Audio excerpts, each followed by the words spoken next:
ஞானசனம் எடுத்திருப்பாங்க, அபிஷேகம் பெற்றிருப்பாங்க, 52 பஞ்சாயத்தை சந்திப்பாங்க. நான் சொல்கிறேன், எல்லாத்துலையும் விடுதலை வேணுமா? உங்களுக்கு எல்லாத்துலையும் மீட்பு வேணுமா? ஒரு காரியம் சொல்கிறேன் பாருங்கள். ரோமர் 10:9 கர்த்தராகிய இயேசுவை, எங்கே சொல்லுங்கள், கர்த்தராகிய இயேசுவை என் வாயினால் அறிக்கிட்டு தேவன் அவரை மரித்தோரிடத்திலிருந்து எழுப்பினர் என்று நான் இதயத்தில் விசுவாசிக்கிறேன் என்று நீங்கள் விசுவாசித்து பாருங்கள். அதாவது வாயில் பேசணுங்க. ரசிக்கப்பட்டவங்க ஒரு சில பேர் பேச மாட்டாங்க, உலகப்புறமான காரியங்களை பேசுவாங்க, சண்டை போடுவாங்க, பேசுவாங்க. ஆனால் இந்த மாதிரி காரியத்தை குறித்து நீங்கள் பேசணும். என்ன சொல்லப்பட்டிருக்கு?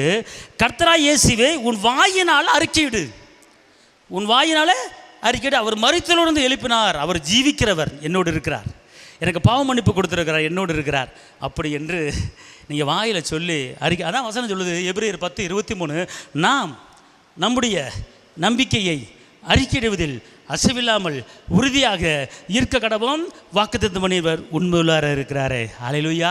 அதனால் இந்த நாளிலே வாயில் அறிக்கையிடுங்க, இயேசுவின் இரத்தத்தை குறித்து பேசுங்க.